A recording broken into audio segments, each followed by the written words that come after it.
हुआ है कि इस इलाके में पानी सबसे ज्यादा है, तो पानी सबसे ज्यादा है तो जो भी कोल्ड ड्रिंक्स बनते हैं या पीने के जो भी चीजें, उसकी फैक्ट्री सीमांचल और कोसी में लगी। इस पर मेरी वार्ता चल ही रही है और हम उम्मीद करते हैं कि 2 साल के अंदर जो हमारा सपना है वो पूरा हो। अंतिम में जो सबसे बड़ा चीज है, जो भारत सरकार की अपेक्षा है, जो इस बार भी मैंने विशेष पैकेज को दे करके कि कोसी और सीमांचल को आप हर कीमत पर विशेष पैकेज दीजिए। यह डिमांड मैंने कई बार इस बार भी मैंने उठाया है कि आप हर परिस्थिति में कोसी और सीमांचल को आप विशेष पैकेज दीजिए, ताकि जो सबसे ज्यादा गरीब है, पलायन है, उसको रोका जा सके और कोसी का रिहेबिलिटेशन किया जा सके।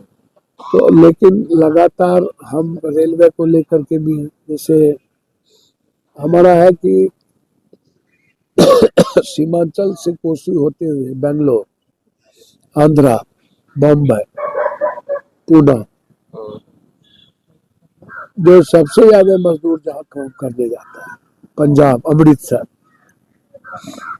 कलकत्ता, मतलब रेलवे की कनेक्टिविटी, जैसे हम सफर चलता था मधेपुरा सहरसा होते, और उसको मधेपुरा सहरसा से काट दिया गया और डायरेक्ट कर दिया। तो रेलवे को लेकर के है गया हर कीमत पर कि यहाँ से हम बेंगलोर को, हैदराबाद को, अमृतसर को, पंजाब को, पुणे को और बम्बई को जोड़, ताकि हमारे यहाँ जो मजदूरों को जाने आने में दिक्कत होती है वो ना। लेकिन पुनः दोबारा पहले जुलाई में इन्होंने पैसे बढ़ाए मिडिल क्लास और गरीब लोग के टिकट, तो ये पैसे की भूख क्यों नहीं जाती है पूंजीपति उद्योगपति को, इसका भी निजीकरण करने जा रहे। तो जिस तरीके से लगातार पैसे रेलवे आम आदमी के जीवन की सुरक्षा और उसके जीवन को जीने का माध्यम था, लेकिन अब ये धन पशु की तरह हो गया। अब गरीबों के लिए कोई ट्रेन नहीं बची, एक भी ट्रेन नहीं बचा गरीबों के लिए। तो गरीबों के लिए ट्रेन नहीं बचा तो सारे के सारे महंगे ट्रेन होंगे, तो मिडिल क्लास और आम आदमी आप कैसे सफर करें। और उसमें भी आप दोबारा आपने कल दाम बढ़ा दिया, 10 रुपया से लेके 16 रुपया तक आपने दाम बढ़ा दिया। तो ये जो 10 रुपया से 16 रुपया दाम बढ़ गया, इसमें तो लोग मर गए।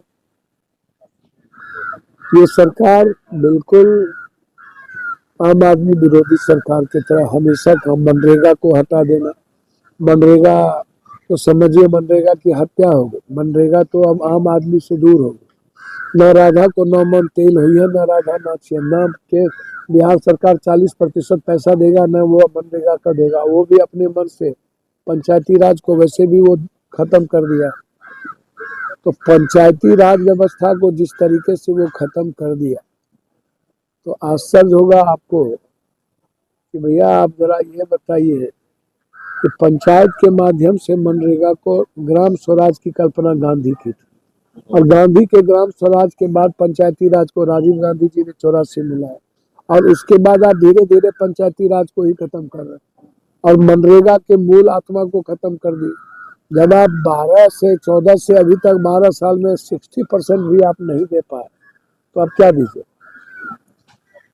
60% काम नहीं दे पाए, 3 महीना 4 महीने पर आप पैसा देते थे। तो जब मैंडेटरी था कि पैसा रहे न रहे, जो गरीब आदमी है उसको 15 दिन का काम मिलेगा, लेकिन वो खत्म हो गई। तो अब तो कोई स्टेट पैसा नहीं दे पाएगा। तो महाराष्ट्र और बेंगलोर तो कोई स्टेट है नहीं।